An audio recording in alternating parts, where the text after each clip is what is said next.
Hello friends, focus study में आप सभी का स्वागत है। तो बीपीएससी में पूछे गए प्रीवियस पेपर को देखते हैं। आने वाले समय में जो भी सारे परीक्षाएं हैं, जितने एग्ज़ाम हैं, उन एग्ज़ामों में इस प्रश्न को देखकर बहुत ही हेल्प मिलने वाला है। चलिए स्टार्ट करते हैं। आज का पहला सवाल है कि प्रथम मानव जीवाश्म भारत की किस नदी घाटी से प्राप्त हुआ था? तो ध्यान रखना है, नर्मदा घाटी से। नेक्स्ट है, भारत में पहले साम्राज्य की स्थापना किस शासक द्वारा की गई थी? तो चंद्रगुप्त मौर्य। आपको हम बता दें कि चंद्रगुप्त मौर्य जो थे 137 वर्षों तक राज किए थे। इनका शासनकाल 322 ईसा पूर्व से 200 ईसा पूर्व से 298 ईसा पूर्व तक था। कितना था? तो 298 ईसा पूर्व तक था। नेक्स्ट है, बुद्ध की प्राचीनतम प्रतिमा किस शैली से प्राप्त होती है? तो ध्यान रखना है, गंधार शैली से। गंधार शैली का जो विकास हुआ था हिंद यूनानी कला शैली के नाम से भी जाना जाता है। इस शैली को ये चीज़ें ध्यान रखना है कि गंधार जो कला है, ये जो कला है कनिष्क के शासनकाल में विकसित हुआ था। कनिष्क के शासनकाल में विकसित हुआ था। नेक्स्ट है, किस अभिलेख में कलिंग विजय का वर्णन है? तो ध्यान रखना है कि कलिंग जो विजय है अशोक के 13वां अभिलेख जो है उसमें कलिंग विजय का वर्णन किया गया है। इस तरह से इसका ऑप्शन हो जाएगा इनमें से कोई नहीं। आगे बढ़ते हैं। सन 1565 में कौन सा युद्ध हुआ था? तो ध्यान रखना है, 1565 में जो युद्ध हुआ था उस तालीकोटा का युद्ध था। इसी युद्ध को राक्षसी तांगड़ी के नाम से भी जाना जाता है। और यह युद्ध जो था राक्षसी तांगड़ी नामक स्थान पर लड़ा गया था। इसी कारण से राक्षसी तांगड़ी नामक नाम से जाना जाता है। जो राक्षसी तांगड़ी का युद्ध हुआ था यानी तालीकोटा का युद्ध हुआ था, तो विजयनगर साम्राज्य को हार का सामना करना पड़ा था। ये जो युद्ध हुआ था 23 जनवरी 1565 को हुआ था। 23 जनवरी 1565 को हुआ था। 1565 में हुआ था। सल्तनत काल में सार्वजनिक प्रणाली किसने प्रारंभ की थी? तो ध्यान रखना है, अलाउद्दीन खिलजी ने। जो अलाउद्दीन खिलजी का शासनकाल था, शासनकाल 1296 से 1316 तक था। अलाउद्दीन खिलजी का शासन जो था 1296 ईस्वी से 1316 तक था। इसने ही क्या किया था? सार्वजनिक प्रणाली वितरण प्रणाली का प्रारंभ किया था। और ये जो अलाउद्दीन खिलजी था अपने गद्दी पर सिकंदर ए सानी की उपाधि धारण कर गद्दी पर बैठा था। सिकंदर ए सानी की उपाधि धारण कर गद्दी पर बैठा था। नेक्स्ट बढ़ते हैं।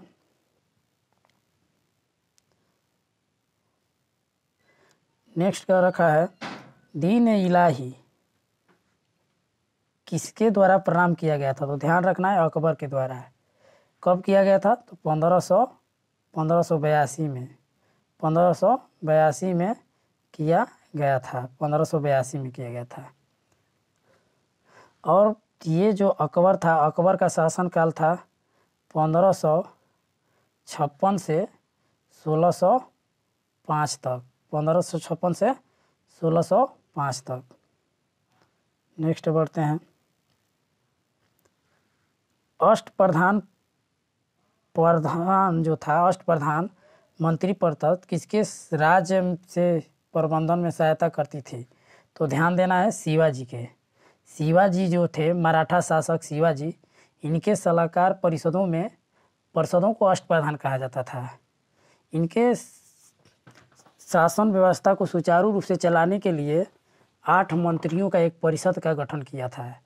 इसीलिए इनके मंत्री परिषद को अष्टप्रधान कहा जाता था। नेक्स्ट बढ़ते हैं। भारत का प्रथम गवर्नर जनरल कौन था? भारत का जो प्रथम गवर्नर जनरल था, ध्यान रखना है, general Lord William Bentinck. General Lord William Bentinck, Lord William Bentinck था, लॉर्ड विलियम बेंटिक। इस तरह से इसका ऑप्शन हो जाएगा, इनमें से कोई नहीं, ठीक। और लॉर्ड विलियम बेंटिक का जो शासनकाल था वो 1828 से 1835 तक था। 1828 से 1835। इसी के शासनकाल में, इसी के समय में 1829 में जो सती प्रथा हुआ था उसका अंत हुआ था और इसकी सहायता राजा राममोहन राय के द्वारा किया गया था। आगे बढ़ते हैं। भारत में ब्रिटिश साम्राज्य के संस्थापक कौन थे? तो ध्यान रखना है, भारत में जो ब्रिटिश साम्राज्य था उसका संस्थापक कौन थे? तो Lord Clive. Lord Clive, Lord Clive जो था भारत में ब्रिटिश साम्राज्य का संस्थापक था। ये भी माना जाता है कि ये कहा जाता है 23 जून 1757 को जो प्लासी का युद्ध हुआ था उसको जीतने के बाद भारत में अप्रत्यक्ष रूप से ब्रिटिश साम्राज्य की नींव रख दी गई थी।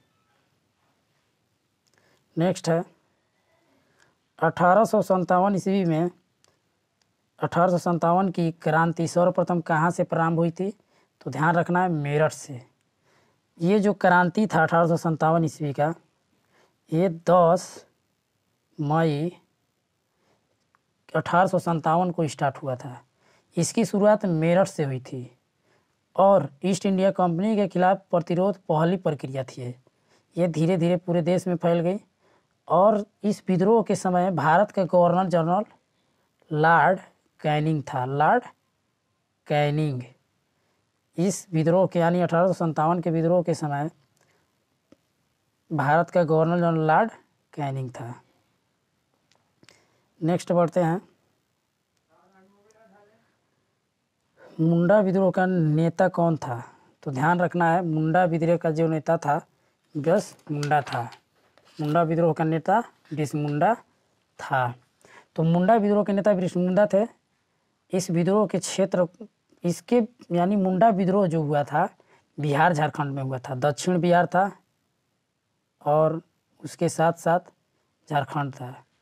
इस यानी मुंडा विद्रोह को उलगुलान विद्रोह के नाम से भी जाना जाता है। उलगुलान विद्रोह के नाम से भी जाना जाता है, ये ध्यान रखना है। मुंडा विद्रोह को उलगुलान विद्रोह के नाम से भी जाना जाता है। जो बिरसा मुंडा हैं उनको भगवान का दर्जा दिया गया है। ये क्या है, आदिवासी समाज के बिरसा मुंडा को भगवान का दर्जा दिया गया है और इन्हें धरती बाबा के नाम से भी जाना जाता है। जो बिरसा मुंडा है इनको धरती बाबा के नाम से भी जाना जाता है। नेक्स्ट की तरफ बढ़ते हैं। नेक्स्ट, आर्य समाज की स्थापना किसने की थी? तो आर्य समाज की जो स्थापना है दयानंद सरस्वती ने किया था। आर्य समाज की स्थापना दयानंद सरस्वती ने किया था। कब किया था? तो 1875 ईस्वी में। 1875 ईस्वी में किया था। ये हिंदू सुधारक आंदोलन के रूप में कार्य करते थे जो दयानंद सरस्वती थे और ये मूर्ति पूजा, बलि आदि पर अंधविश्वास का विरोध करते थे। चलते हैं नेक्स्ट।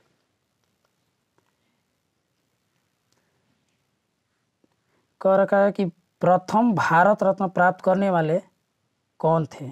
तो ध्यान रखना है, जो प्रथम व्यक्ति थे भारत रत्न जिनको सबसे पहले दिया गया था वो डॉक्टर एस राधा कृष्णन थे। कौन थे? Doctor S Radha Krishnan. कब दिया गया था इनको? तो 1954 में दिया गया था। ये भी ध्यान रखना है कि जो भारत रत्न है इसको 1954 में भी चालू भी किया गया था, यानी प्रारंभ हुआ था। तो ये जो डॉक्टर श्री कृष्ण थे ये भारत के पहले उपराष्ट्रपति थे तथा भारत के दूसरे राष्ट्रपति थे और इनका जो जन्मदिन है 5 सितंबर को शिक्षक दिवस के रूप में मनाया जाता है प्रतिवर्ष। तो नेक्स्ट की तरफ बढ़ते हैं।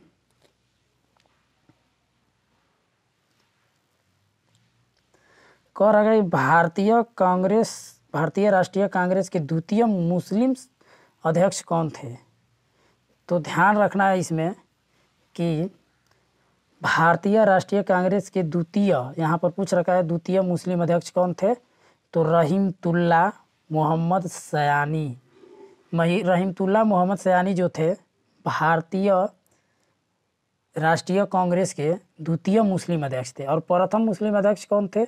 तो बदरुद्दीन तैयब प्रथम जो है कौन थे, बदरुद्दीन तैयब थे। कब ये अथु किए थे बदरुद्दीन तैयब।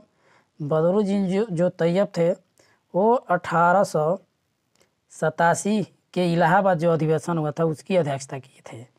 1887 के इलाहाबाद का अध्यक्षता कौन किया था, बदरुद्दीन तैयब। और ये जो थे रहीमतुल्ला सयानी, इन्होंने जो अधिवेशन की अध्यक्षता की थी, ये आपको रहीमतुल्ला सयानी जो अधिवेशन की अध्यक्षता किए थे, रहीमतुल्ला जो सयानी थे ये अधिवेशन की अध्यक्षता 1896 में किए थे। 1896 में किए थे। और इन्हीं की अध्यक्षता में पहली बार वंदे मातरम, यानी रहीमतुल्ला सयानी जो 1896 में अध्यक्षता किए थे, इन्हीं की अध्यक्षता में वंदे मातरम गाया गया था। वंदे मातरम जो था गाया गया था, पहली बार गाया गया था। और ये भी बता दें कि भारतीय राष्ट्रीय कांग्रेस की प्रथम महिला अध्यक्ष एनी बेसेंट थी। एनी बेसेंट थी। कौन थी, तो एनी बेसेंट। और अगर वहीं पूछ लिया जाए कि भारतीय राष्ट्रीय कांग्रेस की प्रथम भारतीय महिला अध्यक्ष कौन थी, तो सरोजिनी नायडू थी। सरोजिनी नायडू। नेक्स्ट बढ़ते हैं। नेक्स्ट का रखा है कि सन 1902 ईस्वी में लॉर्ड कर्जन ने भारतीय सदस्यों को सम्मानित करने हेतु एक विश्वविद्यालय आयोग की गठन किया था। वे कौन थे। तो ध्यान रखना है इसमें कि लॉर्ड कर्जन ने सैयद हुसैन और न्यायमूर्ति गुरुदास बनर्जी, सुरेंद्र बनर्जी नहीं, गुरुदास बनर्जी शामिल हुए। और इस विश्वविद्यालय आयोग का गठन 1902 में हुआ था। और ये इस तरह से इसका ऑप्शन नंबर ई हो जाएगा, क्योंकि इसमें एक तो ऑप्शन मिल रहा है लेकिन गुरुदास बनर्जी इसमें ऑप्शन में नहीं है। इस तरह से इसका ऑप्शन ई हो जाएगा।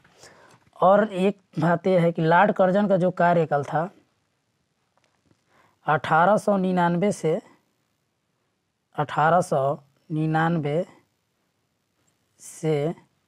1905 तक था। लॉर्ड कर्जन का जो कार्यकाल था 1899 से 1905 तक था। आगे बढ़ते हैं। पूना सार्वजनिक सभा का स्थापना की थी। तो पूना सार्वजनिक जो सभा था उसकी स्थापना किसने किया था, तो महादेव गोविंद रानडे ने। कब किया था, तो 1870 में। 1870 में। और इस सभा की स्थापना 2 अप्रैल को हुआ था। कब हुआ था, तो 2 अप्रैल। तो 2 अप्रैल को हुआ था। गोविंद रानडे जो हैं ये गोपाल कृष्ण के राजनीतिक गुरु थे। नेक्स्ट बढ़ते हैं। भारतीय राष्ट्रीय कांग्रेस की द्वितीय सम्मेलन में कितने मुस्लिम प्रतिनिधियों ने भाग लिया था। तो भारतीय राष्ट्रीय कांग्रेस का जो द्वितीय यानी सम्मेलन हुआ था उसमें कुल 33 मुस्लिम भाग लिए थे।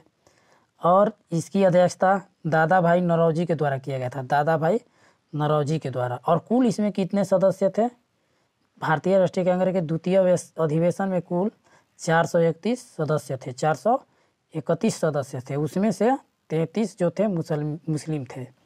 नेक्स्ट बढ़ते हैं। चंपारण आंदोलन मुख्यतः किसके विरोध में था? तो चंपारण आंदोलन जो था मुख्य रूप से नकदी फसल के विरोध में था, नकदी फसल के विरोध में था। तो नकदी फसल जो है इसमें नील की खेती की समस्या के लेकर किया गया था। चंपारण आंदोलन जो था नील के खेती के समस्या को लेकर किया गया था। तो चंपारण जो है बिहार का एक ज़िला है जिसमें नील की खेती की व्यवस्था की गई थी। 3 कठिया व्यवस्था जिसे बोलते हैं, 3/20, यानी 3 कट्ठा पर हमको नील की खेती करनी होती थी, बाकी अनाज का उत्पादन करना होता था। इस कारण से यहाँ के जो किसान थे अंग्रेज़ों की नीति से परेशान होकर क्या किया, महात्मा गांधी को राजकुमार शुक्ल के द्वारा बिहार के चंपारण में बुलाया गया। और जो चंपारण आंदोलन हुआ था 1917 में हुआ था और महात्मा गांधी इसके नेतृत्व किए थे। नेक्स्ट की तरफ बढ़ते हैं।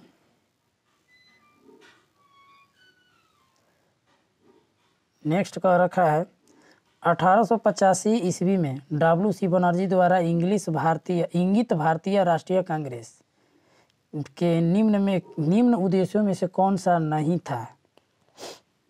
तो ध्यान रखना है इस तरह से, इसका ऑप्शन हो जाएगा ई, इसका ऑप्शन होगा ई। कह रखा है कि भारतीय राष्ट्रीय कांग्रेस का जो प्रथम अध्यक्षता हुई थी 1885 में हुआ था अध्यक्षता, W.C. बनर्जी के द्वारा किया गया था इसकी अध्यक्षता। इस अधिवेशन के मुख्य बातें क्या थी?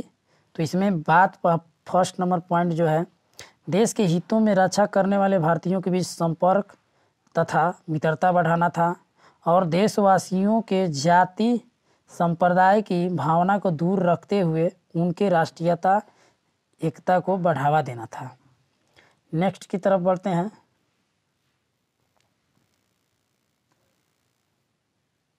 नेक्स्ट कह रहा है कि सन 1906 ईस्वी में लंदन में अभिनव भारत सोसाइटी की स्थापना किसने की थी?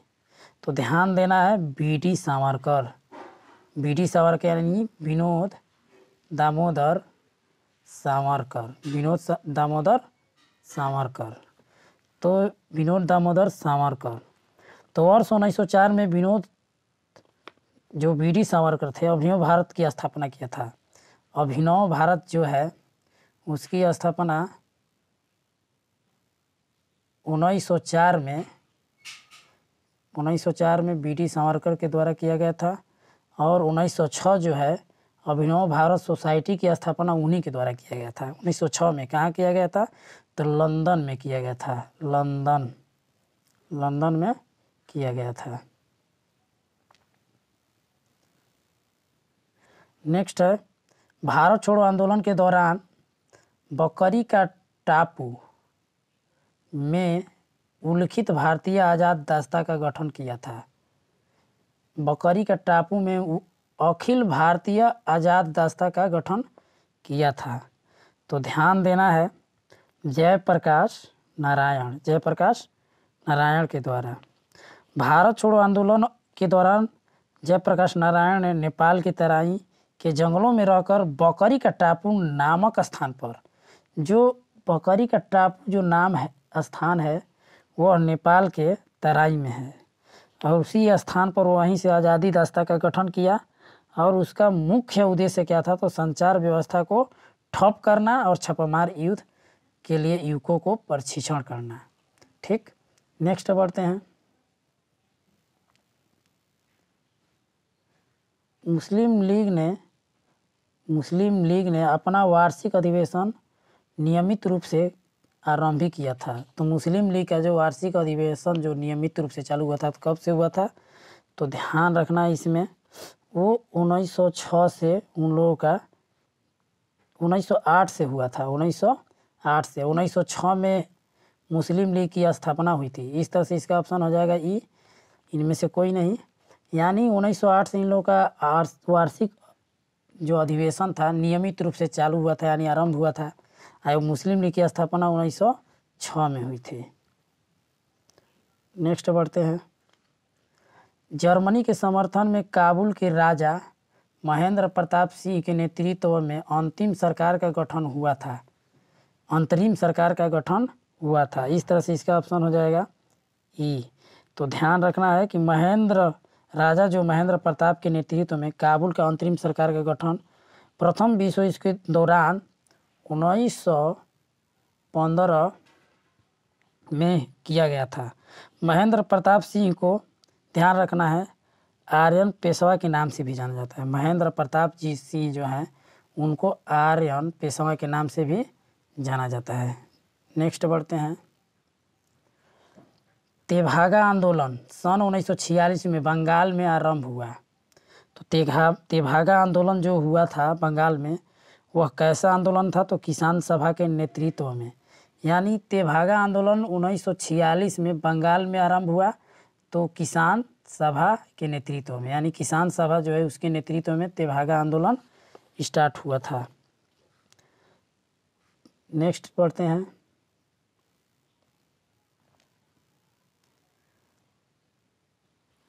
किसने कहा जब तक यह तीसरी शक्ति अथवा इंग्लैंड यही है, हमारे सांप्रदायिक मतभेद हमें परेशान करते रहेंगे। तो ध्यान रखना है इसमें, इस तरह से ई हो जाएगा ऑप्शन नंबर। इनमें से ये कोई भी भारतीय नहीं थे जिन्होंने ऐसा बयान बोला था, कोई दूसरा था। तो नेक्स्ट बढ़ते हैं। 1934 ईस्वी में कांग्रेस सोशलिस्ट पार्टी की स्थापना की गई थी।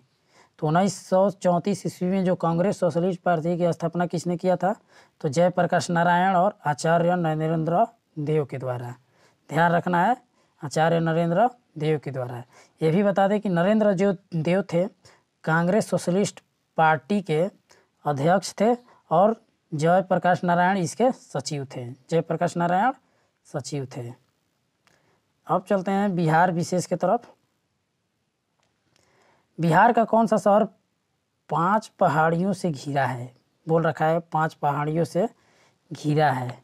तो ये चीज़ें आपको बता दें, राजगीर जो है, राजगीर मगध साम्राज्य की प्रारंभिक राजधानी थी, तो वो जो है 5 पहाड़ियों से घिरा है। इस तरह से इसका ऑप्शन हो जाएगा ई, लेकिन इसमें राजगीर नहीं है, मगध नहीं है। तो चलते हैं नेक्स्ट। कह रहा कि भारत के प्रथम राष्ट्रपति डॉक्टर राजेंद्र प्रसाद किस राज्य से थे? तो ये तो एकदम सब जानते हैं, बिहार से थे। बिहार से इनका जन्म कब हुआ था? तो 3 दिसंबर 1884 को हुआ था। और ये बिहार के एक जीरादेई नामक गांव है, उसी गांव से हैं। और इनकी पत्नी का नाम राजवंशी देवी था। इनकी पत्नी का नाम क्या था? तो राजवंशी था। ये भारत के 2 बार राष्ट्रपति बन चुके हैं, 2 बार। कब से? 50 से लेकर 62 तक के भारत के क्या थे? 50 से 62 तक भारत के राष्ट्रपति थे, 1950 से 1962 तक। इनको भारत रत्न से भी सम्मानित किया गया है। कब सम्मानित किया गया था भारत रत्न से? 1962 में इनको भारत रत्न से सम्मानित किया गया था। नेक्स्ट है कि बिहारी छात्र आंदोलन का 16वां अधिवेशन कहाँ हुआ था? बिहारी छात्र आंदोलन का 19वां अधिवेशन कहाँ हुआ था? तो ध्यान रखना है हजारीबाग में हुआ था। तो भारत में स्वतंत्रता आंदोलन में छात्रों का योगदान अतुलनीय रहा और स्वतंत्रता आंदोलन को सफल बनाने हेतु इस तरह का गठन किया गया था इसका। और बिहारी छात्र आंदोलन का 16वां अधिवेशन का आयोजन हजारीबाग में किया गया था। जो बिहारी छात्र आंदोलन का 16वां अधिवेशन हुआ था, कहाँ हुआ था? हजारीबाग में। नेक्स्ट बढ़ते हैं। कह रखा है कि बिहार में चिरंद नामक पूरा स्थल की प्राचीनतम संस्कृति है। तो ध्यान रखना ये नौपाषाणिक संस्कृति है। जो चिरंद नामक पूरा स्थल है वो छपरा, बिहार के छपरा जिला में है। पूरा स्थल जो है कहाँ है? बिहार के छपरा स्थल में है। और इस स्थान से हड्डियाँ एवं पत्थरों के औजार प्राप्त हुए हैं। 9 पत्थरों का औजार प्राप्त हुआ है। नेक्स्ट बढ़ते हैं। नेक्स्ट कह रहा कि बाबा ठाकुर दास ने पटना में किस सोसाइटी की स्थापना की थी?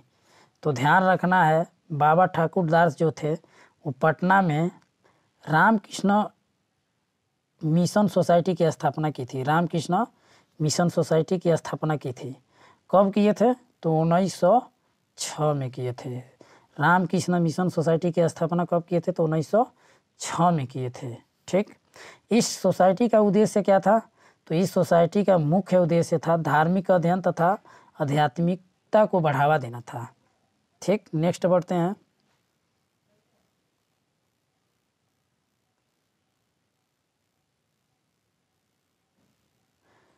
कह रखा है नेक्स्ट, स्वतंत्रता पश्चात बिहार का प्रथम राज्यपाल कौन बना था? स्वतंत्रता के बाद जो बिहार के राज्यपाल थे वो कौन बने थे? तो जयराम दास दौलत राम, ये बिहार के प्रथम राज्यपाल थे। इनका जो कार्यकाल था 15 अगस्त 1947 से 11 अगस्त 1948 तक था। और बिहार के प्रथम मुख्यमंत्री श्री कृष्ण थे। और जय रामदास दौलत राम जो थे दूसरे कृषि मंत्री भी रह चुके हैं। ये बिहार के नहीं, भारत के। नेक्स्ट बढ़ते हैं। वर्ष 2011 में बिहार के कितने जिलों में 10 लाख से कम जनसंख्या रहती है? तो ध्यान रखना, इसमें 10 लाख से कम जनसंख्या की बात कर रखा है। तो 3 जिला ऐसा है जो बिहार का जिसमें 10 लाख से कम जनसंख्या है। कौन कौन जिला है? तो उसमें शिवहर, शेखपुरा और लखीसराय। शिवहर, शेखपुरा और लखीसराय जो है, इस तीनों जिलाओं में 10 लाख से कम जनसंख्या है। नेक्स्ट की तरफ बढ़ते हैं। बिहार में निम्नलिखित में से किस अनाज का प्रति हेक्टेयर उत्पादन सबसे अधिक है? तो प्रति हेक्टेयर उत्पादन सबसे अधिक जो है मक्का का है। ध्यान रखना है, मक्का का। यानी जो वर्ष 2019-20 के दौरान अगर देखा जाए तो सबसे ज़्यादा प्रति हेक्टेयर के हिसाब से मक्का का उत्पादन हुआ है, जो कि राष्ट्रीय स्तर पर भी ये सर्वाधिक है। बिहार में मछली उत्पादन करने वाले अग्रणी जिला, यानी बिहार में मछली उत्पादन करने वाला अग्रणी जिला कौन है? तो मधुबनी और दरभंगा। मधुबनी और दरभंगा जो है ये अग्रणी राज्य यानी अग्रणी जिला है जो अधिक मछली पालन करते हैं। और ये जो आंकड़ा है 2020 का आंकड़ा है। 2020 का आंकड़ा है।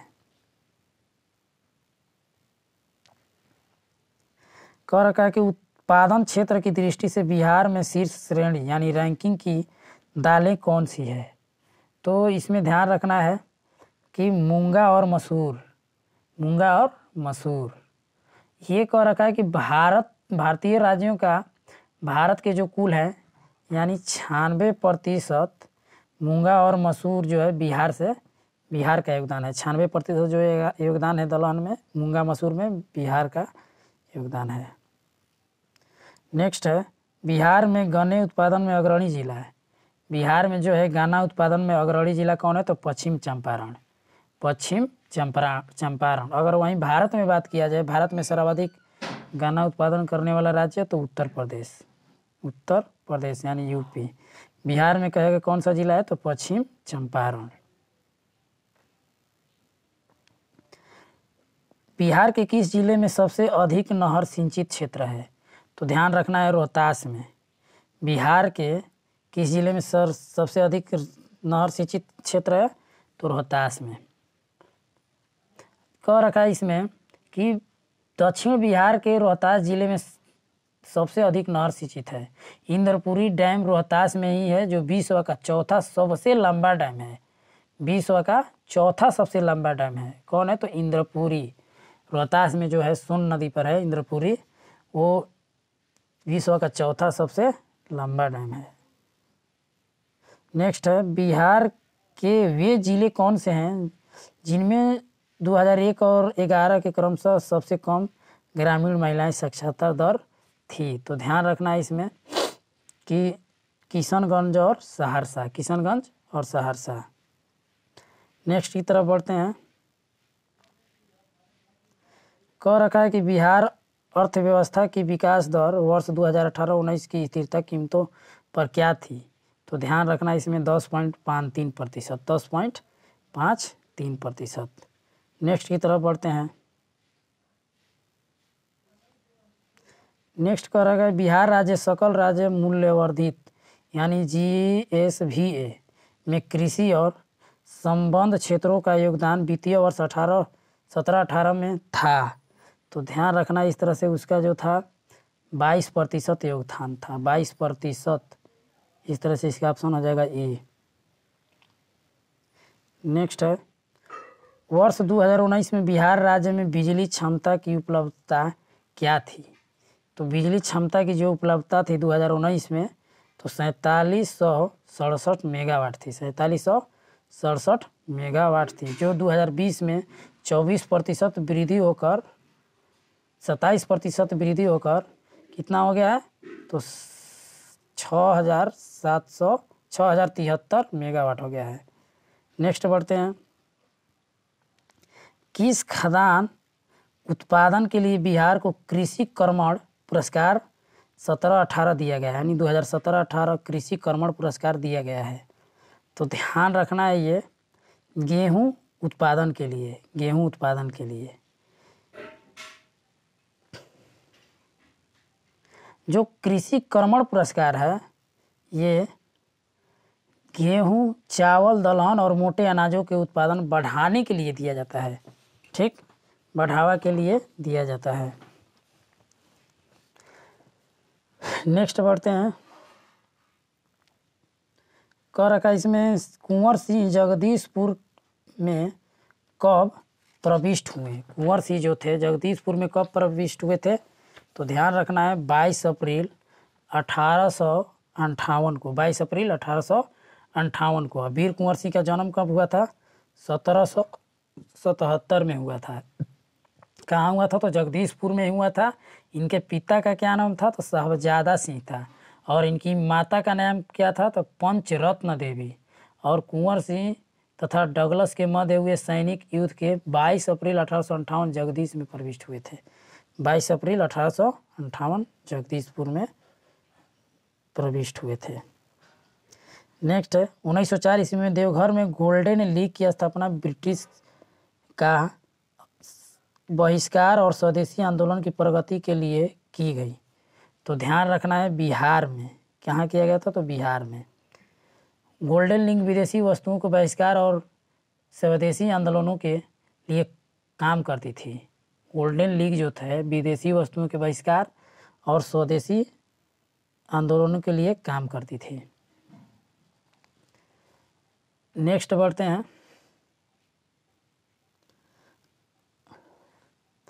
कह रखा है सन 1875 में बिहार हेराल्ड आरंभ किया था। तो बिहार हेराल्ड जो आरंभ किए थे वो बाबू गुरु प्रसाद सेन थे। कौन थे? तो बाबू गुरु प्रसाद सेन थे।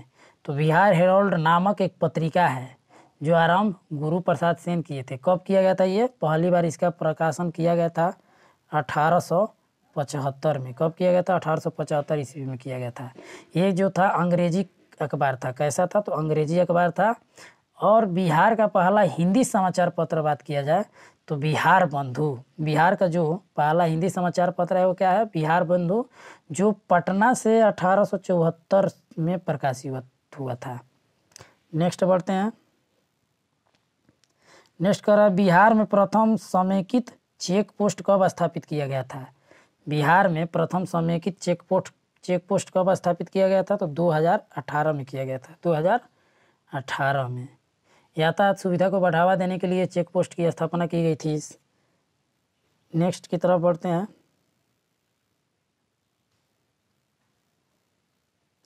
नेक्स्ट कर रखा हमारा भारतीय राज्य व्यवस्था एवं संविधान से प्रश्न है कि जानवरों के प्रति क्रूरता की रोकथाम को भारतीय संविधान के किस सूची में रखा गया है? तो ध्यान रखना ये समवर्ती सूची में रखा गया है, यानी क्रूरता के प्रति रोकथाम जो है उसमें कौन सा है? समवर्ती सूची के अंतर्गत रखा गया है, ठीक। समवर्ती सूची में जो वर्तमान में कुल कितने विषय हैं, तो 52 विषय हैं। कितने हैं, तो 52। नेक्स्ट बढ़ते हैं। क रखा इसमें संविधान सभा की प्रथम बैठक कब हुई थी, तो संविधान सभा का जो प्रथम बैठक था 9 दिसंबर 1946 को हुआ था। 9 दिसंबर 1946 को किया गया था। और इसी दिन यानी 9 दिसंबर को ही डॉक्टर सच्चिदानंद सिन्हा को अस्थायी अध्यक्ष चुना गया था। अस्थायी अध्यक्ष चुना गया था। और 11 दिसंबर 1946 को ही यानी राष्ट्रपति जो बने थे बिहार के जो थे डॉक्टर राजेंद्र प्रसाद, उनको अस्थायी अध्यक्ष के रूप में चुना गया था। नेक्स्ट है, भारत के राष्ट्रपति के चुनाव मंडल में कौन कौन शामिल होते हैं, तो ध्यान रखना है इसके चुनाव मंडल में जो है संसद के दोनों सदनों के सभी निर्वाचित सदस्य, राज्य विधान सभाओं के सभी निर्वाचित सदस्य। इसमें केवल जो होता है राष्ट्रपति के चुनाव में केवल निर्वाचित सदस्य होते हैं, न कि मनोनीत। इसमें मनोनीत सदस्य भाग नहीं लेते हैं, केवल निर्वाचित सदस्य भाग लेते हैं। नेक्स्ट है,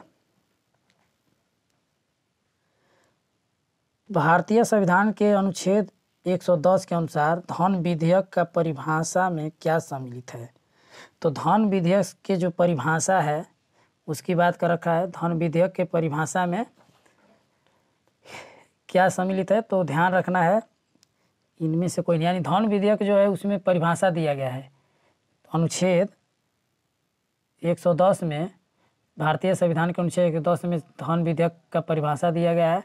इस परिभाषा में इसमें बातें हैं कि किसी कर का अधिरोपण, परिहार, परिवर्तन तथा अधिनियम करना हो, केंद्र सरकार द्वारा उधार लिए गए धन के विनिमय से संबंधित हो, भारत सरकार की संचित निधि से खर्च का वितरण रखता हो, ये सारी बातें सम्मिलित की गई है। इस तरह से इसका ऑप्शन नंबर ई होगा। नेक्स्ट बढ़ते हैं। कह रखा इंदिरा साहनी बनाम भारत संघ मुकदमे में सर्वोच्च न्यायालय का निर्णय किस विषय से संबंधित था, तो ध्यान रखना है इसमें सरकारी नौकरियों में अन्य पिछड़ा वर्ग के आरक्षण से। तो इंदिरा साहनी बनाम भारत संघ मुकदमा जो था सर्वोच्च न्यायालय का निर्णय है, सरकारी नौकरियों में अन्य जो वर्ग के जो अन्य पिछड़ा वर्ग के आरक्षण से संबंधित था। इंदिरा साहनी बनाम भारत संघ न्यायालय ने यह भी कहा है कि आरक्षण केवल प्रारंभिक नियुक्तियों में होने न कि पदोन्नति में है। नेक्स्ट बढ़ते हैं। नेक्स्ट कह रखा है कि भारत में किस दल को राष्ट्रीय दल बनाने हेतु पूर्व चुनाव में कम से कम कितनी प्रतिशत वोट प्राप्त करना यानी प्राप्त होना चाहिए, तो ध्यान रखना है इस तरह से। पहला नंबर उसको तो लोकसभा जब वो चुनाव या विधानसभा का चुनाव लड़े तो उसको कम से कम 6% का क्या मत प्राप्त होना चाहिए, और उसे उसकी जो है लोकसभा में कम से कम 4 सीट हासिल होना चाहिए। और ये भी है लोकसभा में 2% सीट या उससे कम हासिल की गई तो उसको नहीं दिया जाएगा। और इसके साथ कह रखा है उसकी जो सीटें हैं कम से कम 3 यानी उसका जो है दल कम से कम 3 राज्यों में होना चाहिए। तो ध्यान रखना इस तरह से उसको 6% वोट हासिल करना चाहिए। इस तरह से ऑप्शन नंबर इसका ई हो जाएगा। नेक्स्ट बढ़ते हैं। कह रखा है कटौती प्रस्ताव का उद्देश्य क्या है।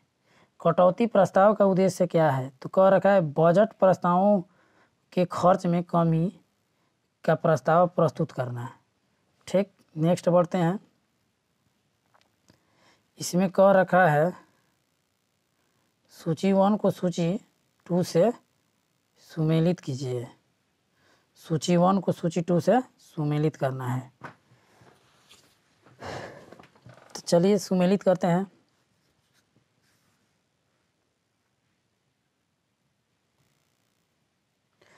तो इसमें जो है अनुच्छेद दे रखा है, एक तरफ हमारा ये है ग्राम पंचायत का गठन अनुच्छेद 40 है। इसमें समान आचार संहिता जो है 44 हो जाएगा। ठीक, यानी समान आचार संहिता 44। कृषि एवं पशुपालन अनुच्छेद 48 में है। और आगे आता है न्यायिक कार्य के लिए पृथकीकरण, ये तो सब जानता है, अनुच्छेद 50 50-50। न्यायपालिका और कार्यपालिका को पृथकीकरण किया गया है 50-50। और अंतर्राष्ट्रीय शांति और सुरक्षा की बात किया जाए तो ये हो जाएगा अनुच्छेद 51 में है। इस तरह से इसका ऑप्शन हो जाएगा ई। नेक्स्ट बढ़ते हैं। नेक्स्ट कह रखा है निम्नलिखित में से किस संवैधानिक संशोधन अधिनियम द्वारा मंत्रिपरिषद की संख्या लोकसभा के कुल सदस्यों के 15% तक सीमा निर्धारित की गई है? तो ध्यान देना है 91वां संविधान संशोधन अधिनियम 2003 के तहत। यानी इस संशोधन अधिनियम में ये कहा गया है कि मंत्रिपरिषद का जो संख्या होगा वो लोकसभा के कुल सदस्यों का कितना होगा, तो 15% होगा। नेक्स्ट बढ़ते हैं। नेक्स्ट भी सुमेलित करने वाला है।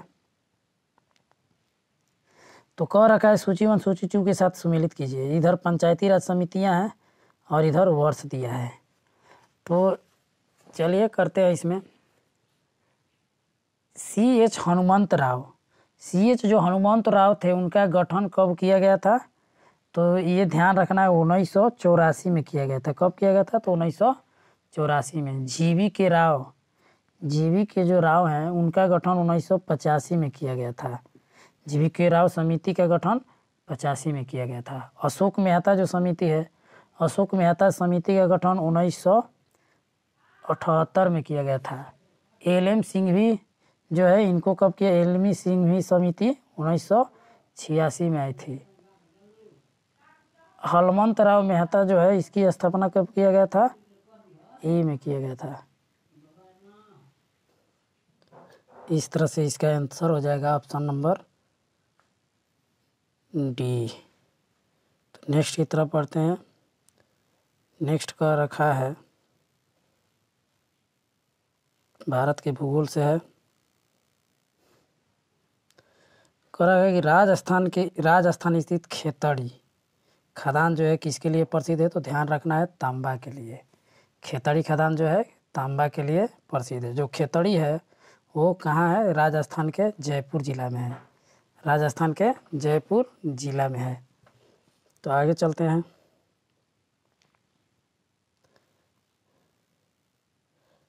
नेक्स्ट का रखा है भारत का किस देश के साथ स्वतंत्रता आवागमन रेजिम है? तो ध्यान रखना है इसमें से म्यांमार के साथ जो है भारत का स्वतंत्र आवागमन रेजिम है। नेक्स्ट है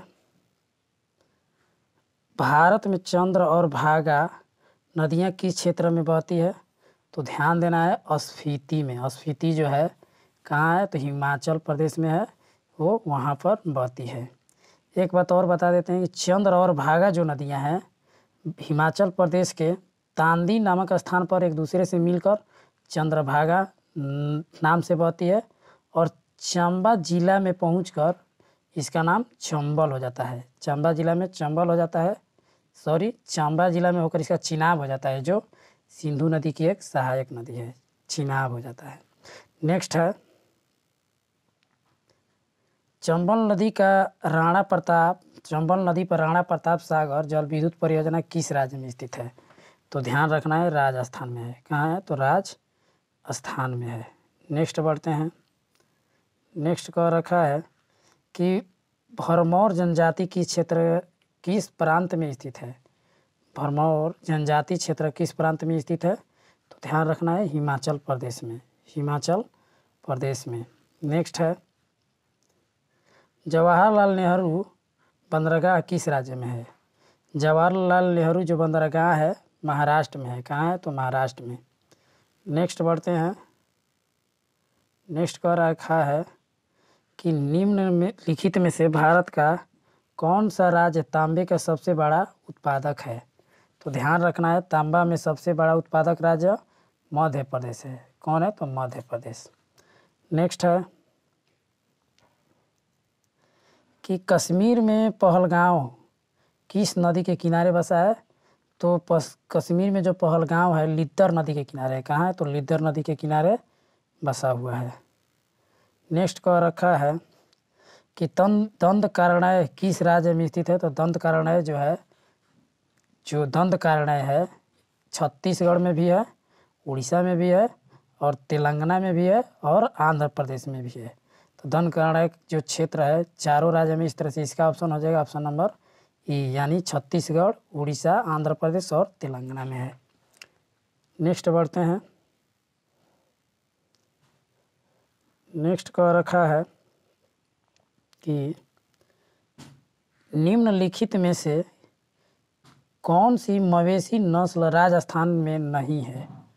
तो ध्यान रखना है हल्लीकर जो है राजस्थान में नहीं है। राजस्थान की जो नस्लें हैं वो थारपारकर, राठी है, मेवाती है और ये राजस्थान में पाई जाती है, गाय की नस्लें हैं।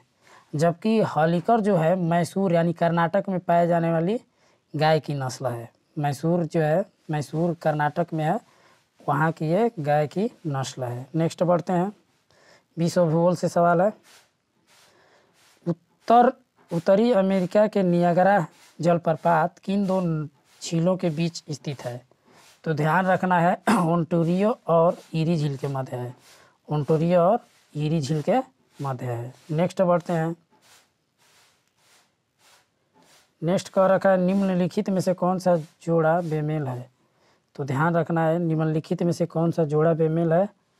तो जो है मसाई जनजाति है जो मध्य अफ्रीका में पाई जाती है, ये भी सही है। जो कसाई है मलेशिया में पाया जाता है और बेडान जो है अरब प्रायद्वीप में पाया जाता है और किर्गिज जो है मध्य एशिया में पाया जाता है। तो इस तरह से इसमें क्या हो जाएगा उपयुक्त में से एक से अधिक। तो नेक्स्ट बढ़ते हैं। नेक्स्ट कर निम्नलिखित में से कौन सा एक जर्मनी का कोयला क्षेत्र नहीं है। जर्मनी का जो है कोयला क्षेत्र नहीं है। तो ध्यान देना है लॉरेंस बेसिन। जो लॉरेंस जो बेसिन है वो जर्मनी के प्रमुख कोयला क्षेत्र के अंतर्गत नहीं आता है। ये लॉरेंस जो बेसिन है, ये लॉरेंस बेसिन फ्रांस के कोयला प्रधान क्षेत्र है। कहाँ है लॉरेंस बेसिन? तो फ्रांस में है, फ्रांस में है। नेक्स्ट बढ़ते हैं। नेक्स्ट कह रखा है कि रूस के किस शहर को उत्तर का बेसिन कहा जाता है। रूस के किस शहर को उत्तर का बेसिन कहा जाता है? तो सेंट पीटर्सबर्ग को उत्तर का बेसिन कहा जाता है। नेक्स्ट बढ़ते हैं। नेक्स्ट कह रखा है कि यूरोप में पिरेनीज पर्वत श्रृंखला किन दो देशों को अलग करती है। तो पिरेनीज पर्वत जो श्रृंखला है यूरोप में वो स्पेन और फ्रांस को अलग करती है, स्पेन और फ्रांस को अलग करती है। नेक्स्ट है कि अट्टू प्रवाल भित्ति किस महासागर में स्थित है। अट्टू प्रवाल भित्ति जो है भारतीय महासागर में यानी हिंद महासागर में है, भारतीय महासागर में है। नेक्स्ट बढ़ते हैं। अर्थव्यवस्था से सवाल है। कह रखा है कि वर्ल्ड इकोनॉमी आउटलुक इंडेक्स कौन प्रकाशित करता है। तो ध्यान रखना है IMF, ठीक, कौन करता है? तो IMF की स्थापना कब हुआ था? तो 1944 में हुआ था। कब हुआ था? तो 1944 में। इसका मुख्यालय कहाँ है? तो वाशिंगटन DC में है, वाशिंगटन DC में है। आगे बढ़ते हैं। नेक्स्ट कह रखा है कि निम्नलिखित में से कौन सा एक सकल घरेलू उत्पाद यानी GDP गणना करने की विधि नहीं है। तो ध्यान रखना है ह्रासमान लागत विधि। ह्रासमान जो लागत विधि है वो GDP गणना करने की विधि नहीं है। और बाकी सारा जो है उत्पाद विधि, आय विधि और व्यय विधि, ये सब GDP गणना करने की विधियां हैं। नेक्स्ट बढ़ते हैं। नेक्स्ट कह रखा है भारत में राष्ट्रीय आय का आंकड़ा यानी डेटा निम्नलिखित में से कौन कार्यालय या संस्था जारी करता है। तो ध्यान रखना है इसमें CSO यानी केंद्रीय सांख्यिकी संगठन के द्वारा किया जाता है। CSO का स्थापना कब हुआ था? तो 1951 में हुआ था, 1951 में हुआ था। तो नेक्स्ट बढ़ते हैं। आयुष्मान सहाकर योजना के बारे में कौन सा कथन सत्य नहीं है। तो ध्यान रखना इसमें भारत के वित्त मंत्रालय ने यह योजना शुरू किया है, ये वाला कथन गलत है। नेक्स्ट बढ़ते हैं। नेक्स्ट कर रखा है भारत के बजट में किस वर्ष वस्तु लेन देन प्रस्तुत किया गया था, यानी CTT किस वर्ष किया गया था? तो ध्यान रखना है 2013-14। नेक्स्ट की तरफ बढ़ते हैं। कर रखा है इसमें भारत जेंडर बजटिंग कब शुरू किया गया था? भारत जेंडर बजटिंग कब शुरू किया गया था? तो इसमें ध्यान रखना है केंद्रीय बजट 2005-06 में, केंद्रीय बजट 2005-06 में। नेक्स्ट है, नेक्स्ट का रखा है कि पीएम केयर्स कोर्स के बारे में कौन सा असत्य है? तो ध्यान रखना है इसमें कि जो विकल्प हैं ABCD यानी सारे जुड़े हुए हैं, इनमें से सभी कथन क्या हैं? सही हैं। यानी कह रखा है कि ट्रीटी यूनिट नियुक्त किया गया कोई व्यक्ति निःशुल्क रूप से कार्य करेगा। इस कोष में पूरी तरह से व्यक्तियों या स्वेच्छा का योगदान होगा। इसका प्राथमिक उद्देश्य किसी भी प्रकार की आयात या संकट की स्थिति में निपटने और प्रभावित राहत प्रदान करना होगा। इसे कोई बजटीय सहायता नहीं मिलती है। ये सारी बातें सही हैं। इस तरह से हो जाएगा इस पर ऑप्शन नंबर E। नेक्स्ट बढ़ते हैं अगला सवाल। अगला सवाल कह रखा है कि भारत के राज्यों को वर्ष 2018-19 में चावल उत्पादन का सही आरोही क्रम क्या है? तो ध्यान रखना है इसमें पहला जो है हमारा पहला जो राज्य है उत्पादन में वो पश्चिम बंगाल है। पहला कौन है? पश्चिम बंगाल है, यानी पश्चिम बंगाल, वेस्ट बंगाल।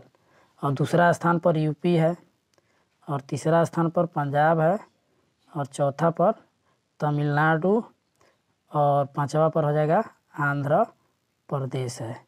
इस तरह से इसका ऑप्शन हो जाएगा E। नेक्स्ट बढ़ते हैं। कह रखा है नेक्स्ट, नकद आरक्षित अनुपात को कम करने से अर्थव्यवस्था पर इसका क्या निम्नलिखित प्रभाव पड़ेगा? तो ध्यान देना है इसमें कि बैंकों के पास अधिक तरलता लाभ होगा, ये सही है। अर्थव्यवस्था में निवेश वृद्धि देखने को मिल सकती है, ये भी सही है। और दूसरा नंबर का अगला का रखा है अर्थव्यवस्था के मुद्रा आपूर्ति बढ़ सकता है, ये भी सही है। और वास्तविक निवेश दर में गिरावट आ सकती है। तो इस तरह से ऑप्शन नंबर इसका हो जाएगा C। चलते हैं नेक्स्ट क्वेश्चन पर। भारतीय रिजर्व बैंक के अनुसार 18-19 में भारत के विदेशी मुद्रा भंडार का कुल मूल्य क्या थी? तो ध्यान रखना है इस तरह से 41 यानी 4,12,871 बिलियन अमेरिकी डॉलर, 4,12,871 बिलियन अमेरिकी डॉलर। नेक्स्ट बढ़ते हैं। नेक्स्ट कह रखा है कि 15वें वित्त आयोग की सिफारिश पर केंद्रीय करों के विभाजन पूल में बिहार का हिस्सा कितना है? तो ध्यान रखना है कितना है? तो 10.06%, 10.06%। नेक्स्ट बढ़ते हैं। विज्ञान से सवाल है, भौतिक से। कह रखा है इसमें निम्नलिखित में से कौन मूल भौतिक राशि है? तो मूल भौतिक राशि बोल रखा है विद्युत धारा। विद्युत धारा का जो होता है SI मात्रक एम्पियर होता है। कार्य का जो SI मात्रक होता है जूल होता है। और वेग का SI मात्रक मीटर पर सेकेंड होता है। और बल का SI मात्रक न्यूटन होता है। अब नेक्स्ट बढ़ते हैं। कह रखा है कि अनुदैर्ध्य तरंगों का उदाहरण है। अनुदैर्ध्य तरंगों का उदाहरण बोल रखा है। तो अनुदैर्ध्य जो तरंग है ध्वनि है। अनुदैर्ध्य तरंग ध्वनि है। अनुदैर्ध्य तरंग जो होता है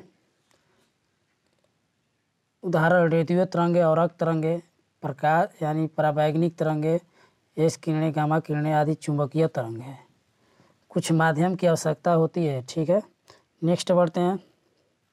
कह रखा है प्रकाश का वर्ण विक्षेपण संभव है किसके द्वारा, तो ध्यान रखना है प्रिज्म के द्वारा। जो प्रिज्म होता है उससे जब प्रकाश श्वेत प्रकाश को गुजारा जाता है तो वे 7 रंगों में विभक्त हो जाता है, इसी को बोला जाता है वर्ण विक्षेपण।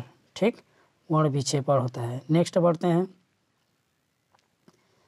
नेक्स्ट में कह रखा है अगला क्वेश्चन कि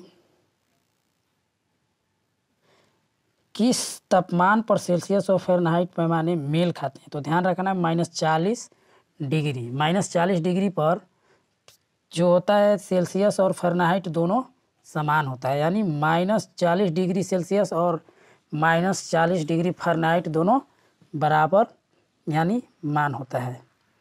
नेक्स्ट बढ़ते हैं। कह रखा है इसमें लेंस की क्षमता मापी जाती है, तो ध्यान रखना है डायोप्टर में लेंस की क्षमता मापी जाती है। नेक्स्ट है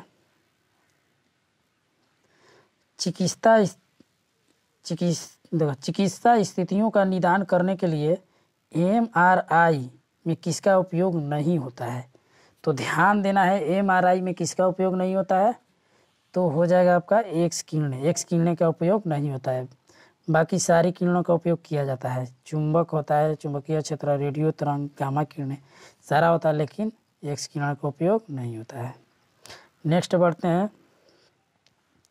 जब एक ध्वनि तरंग एक माध्यम से दूसरे माध्यम में जाती है तो वह राशि को अपरिवर्तित रहती है, वह राशि जो अपरिवर्तित रहती है। ध्यान रखना है उसका आवृत्ति जो है अपरिवर्तित रहता है, आवृत्ति कभी नहीं बदलता है। वायु में जो होता है ध्वनि का चाल कितना होता है, तो 332 मीटर पर सेकेंड होता है, 332 मीटर पर सेकेंड। नेक्स्ट कह रखा है प्रकाश वर्ष मात्रक है। प्रकाश वर्ष जो है दूरी का मात्रक है, प्रकाश वर्ष जो है दूरी का मात्रक है, यानी कि एक ईयर में प्रकाश जितनी दूरी तय करती है उसी को क्या बोला जाता है, प्रकाश वर्ष बोला जाता है, उसी को प्रकाश वर्ष बोला जाता है। एक प्रकाश वर्ष में होता है 3.08 × 10⁻16 मीटर होता है। एक प्रकाश वर्ष बराबर क्या होता है, 3.08 × 10⁻16 मीटर होता है। अब नेक्स्ट बढ़ते हैं। कह रखा है निम्नलिखित में से कौन सा कण आवेश रहित होता है। आवेश रहित की बात कर रखा है तो न्यूट्रॉन पर कोई चार्ज नहीं होता है, इस पर चार्ज 0 होता है। ठीक, और प्रोटॉन जो होता है प्रोटॉन पर प्लस चार्ज होता है और इलेक्ट्रॉन पर माइनस चार्ज होता है। नेक्स्ट बढ़ते हैं। कह रखा है इसमें ओम मीटर मात्रक है। ओम मीटर जो है प्रतिरोधकता का मात्रक है, प्रतिरोधकता का मात्रक है, ये प्रतिरोधकता का SI मात्रक ओम मीटर है। नेक्स्ट बढ़ते हैं। नेक्स्ट है हमारा रसायन शास्त्र सवाल। नीलम यानी रूबी का रासायनिक सूत्र है।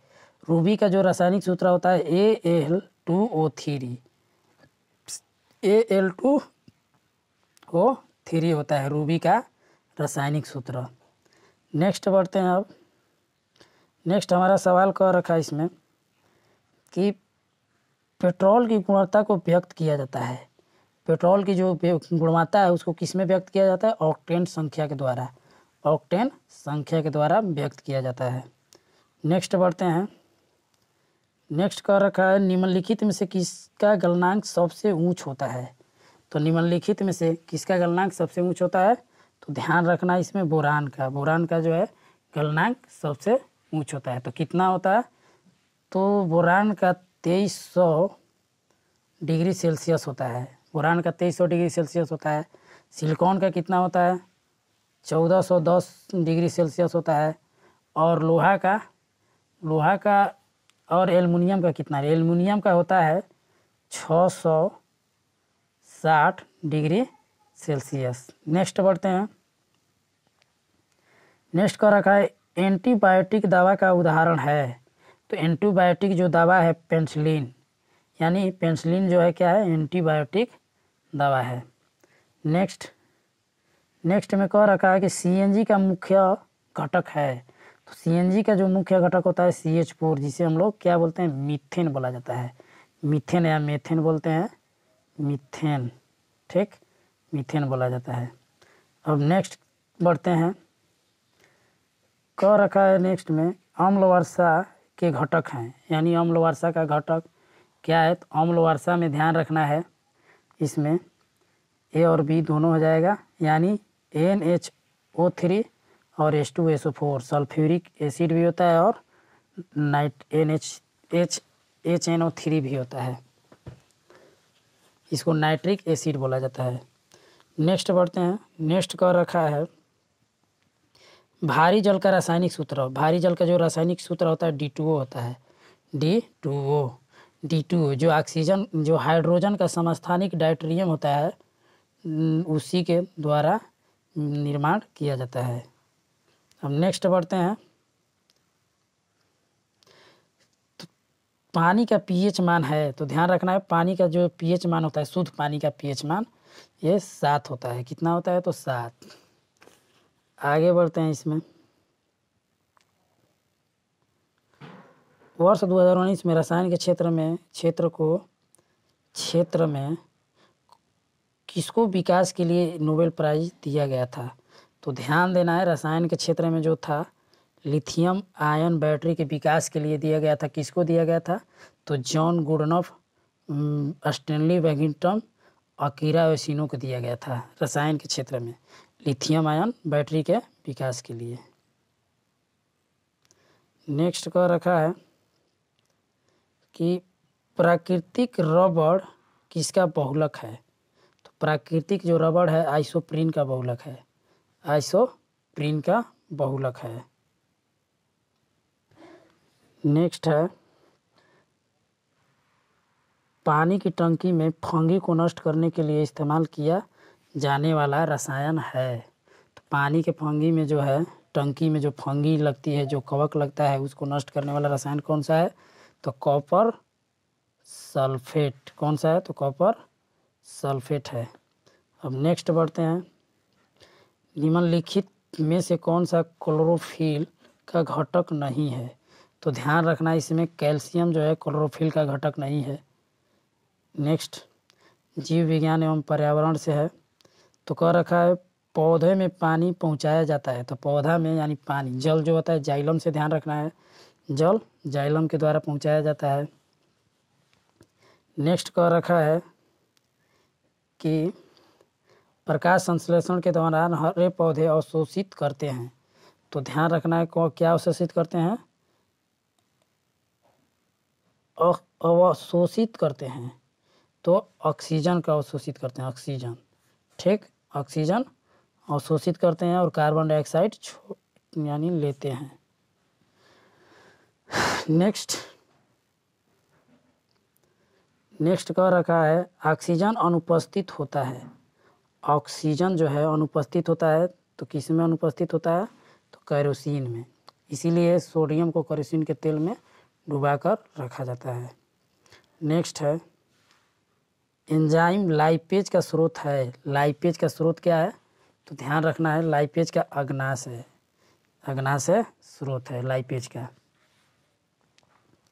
नेक्स्ट बढ़ते हैं। कह रखा है BCG वैक्सीन का इस्तेमाल किसकी रोग के लिए किया जाता है। तो BCG है क्षय रोग के लिए, यानी TB रोग के लिए किया जाता है, यानी ट्यूबरकुलोसिस रोग के लिए किया जाता है।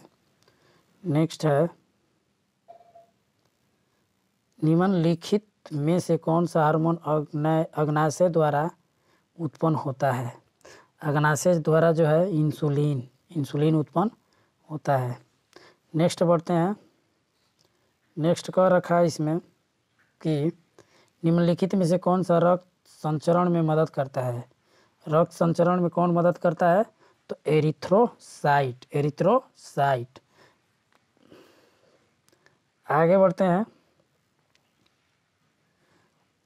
अंगोरा ऊन किससे प्राप्त होता है। तो अंगोरा ऊन जो है खरगोश से प्राप्त होता है, ध्यान रखना है, ठीक।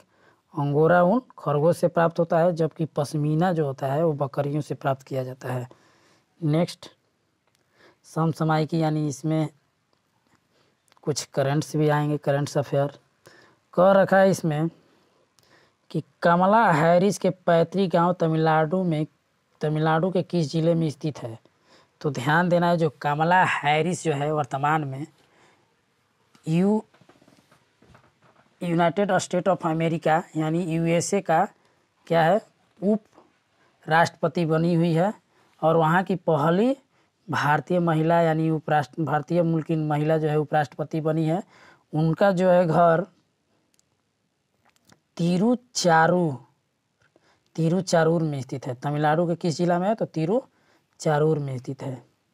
नेक्स्ट बढ़ते हैं, सलीम अली चिड़िया अभयारण्य यानी वहीं पक्षी अभयारण्य कहाँ है, तो ध्यान रखना है गोवा में है। और सलीम अली जो चिड़िया अभयारण्य है वो कहाँ है, गोवा में है। किसके नाम पर है, तो सलीम अली जो थे पक्षी विशेषज्ञ थे, उन्हीं के नाम पर उसका नाम रखा गया है। ठीक, इनको भारत का बर्डमैन भी कहा जाता है, सलीम अली को। नेक्स्ट बढ़ते हैं, नेक्स्ट कह रखा है, भारत में शिक्षा प्रणाली सुधार के लिए मानव संसाधन विकास मंत्रालय द्वारा कौन सा पोर्टल लॉन्च किया गया है, तो ध्यान देना है शगुन पोर्टल। कौन सा पोर्टल, तो शगुन पोर्टल। नेक्स्ट है कि रूपसी हवाई अड्डा भारत के किस राज्य में है, रूपसी हवाई अड्डा जो है असम में है। रूपसी हवाई अड्डा असम में है।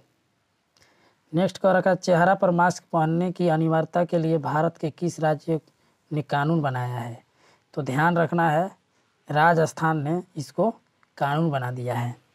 नेक्स्ट बढ़ते हैं, नेक्स्ट कह रखा है, बीज बचाओ आंदोलन यानी बीज को बचाओ किस राज्य ने शुरू किया है। बीज बचाओ आंदोलन जो है उत्तराखंड ने शुरू किया है, उत्तराखंड राज्य ने। नेक्स्ट की तरफ बढ़ते हैं, नेक्स्ट कह रखा है कि भारतीय स्पर्धा आयोग के चेयरमैन कौन है, तो भारतीय स्पर्धा आयोग के चेयरमैन कौन है, तो अशोक गुप्ता है। कौन है, तो अशोक गुप्ता। आगे बढ़ते हैं, भारत में राष्ट्रीय सांख्यिकी दिवस कब मनाया जाता है, तो ध्यान रखना है 29 जून को मनाया जाता है। 29 जून को प्रतिवर्ष सांख्यिकी दिवस मनाया जाता है। नेक्स्ट, भारत और चीन के बीच प्रथम अनौपचारिक सम्मेलन कहाँ हुआ, अनौपचारिक सम्मेलन कहाँ हुआ था, तो ध्यान रखना है वुहान में। वुहान जो शहर है कहाँ है, चाइना का एक शहर है, वुहान में हुआ था। नेक्स्ट कह रखा है कि निम्नलिखित में से कौन क्षेत्रीय बृहद आर्थिक भागीदारी का सदस्य नहीं है, तो ध्यान रखना इसमें पाकिस्तान जो है क्षेत्रीय आर्थिक भागीदारी का सदस्य देश नहीं है। नेक्स्ट कह रखा है, किस देश के साथ 2+2 बैठक करता है। 2+2 जो है जापान के साथ भी होता है, अमेरिका के साथ भी होता है, ऑस्ट्रेलिया के साथ भी, यानी इसमें से हो जाएगा उपरोक्त में से सभी। नेक्स्ट है, ट्रैक 1.5 कूटनीति क्या है, ट्रैक 1.5 कूटनीति की क्या है, तो ध्यान रखना है सरकारी एवं गैर सरकारी कूटनीति है। क्या है, सरकारी एवं गैर सरकारी कूटनीति है। नेक्स्ट कह रखा है कि वर्ष 2000 में मेकोंग गंगा सहयोग कहाँ शुरू हुआ था। मेकोंग गंगा सहयोग कहाँ शुरू हुआ था, तो ध्यान देना है लाओस में। नेक्स्ट बढ़ते हैं, किस देश का अहमदाबाद के साथ सिस्टर स्टेट संबंध है, तो ध्यान रखना है सिस्टर स्टेट जो है अमेरिका के साथ संबंध है। सिस्टर स्टेट अहमदाबाद के संबंध अमेरिका से है। नेक्स्ट बढ़ते हैं, नेक्स्ट कह रखा है, न्यूजीलैंड का प्रथम भारतीय मूल का मंत्री कौन बना है। न्यूजीलैंड का प्रथम भारतीय मूल का मंत्री कौन बना है, तो प्रियंका राधा कृष्णन। अब नेक्स्ट बढ़ते हैं, नेक्स्ट सवाल कह रखा है कि नेपाल की प्रथम बहुराष्ट्रीय पेट्रोल पाइपलाइन बिहार में कहाँ से प्रारंभ होती है, तो ध्यान रखना है मोतिहारी जिला यानी मोतिहारी से प्रारंभ होती है। इसकी कुल लंबाई कितनी है, तो 69 किलोमीटर ये लंबी है। ठीक, 69 किलोमीटर लंबी है। नेक्स्ट बढ़ रहे हैं, अंतर्राष्ट्रीय बॉक्सिंग फेडरेशन का मुख्यालय कहाँ है, तो ध्यान रखना है न्यू जर्सी में। अंतर्राष्ट्रीय बॉक्सिंग फेडरेशन का मुख्यालय न्यू जर्सी में है। नेक्स्ट, शेन वाटसन ने सभी प्रकार के क्रिकेटर से संन्यास की घोषणा की है। यह निम्नलिखित में से किस टीम से खेलते थे? तो ध्यान रखना है चेन्नई सुपर किंग की तरफ से खेलते थे। कौन? तो शेन वाटसन जो थे चेन्नई सुपर किंग के तरफ से खेलते थे। इन्होंने क्या किया है? क्रिकेट के सभी प्रारूपों से संन्यास ले लिया है। नेक्स्ट है, भारत की प्रथम डॉल्फिन वेधशाला कहाँ बनाया जा रहा है? तो ध्यान रखना है बिहार में, और बिहार में वो भी कहाँ? तो पटना में बनाया जा रहा है। कहाँ? तो पटना में बनाया जा रहा है। ठीक। और नेक्स्ट, तो बिहार का प्रथम रामसर क्षेत्र कहाँ स्थित है? प्रथम रामसर क्षेत्र जो है बेगूसराय में है। कहाँ है? तो बेगूसराय में। उसका क्या नाम है? तो कांवरताल झील जो है, कांवरताल झील बेगूसराय में है। कांवरताल झील जो है बेगूसराय में है। इसको रामसर साइट में शामिल किया गया है। नेक्स्ट है कि 2020 FIDI यानी फीडे के सर्वप्रथम ऑनलाइन शतरंज ओलंपियाड में विजेता कौन है?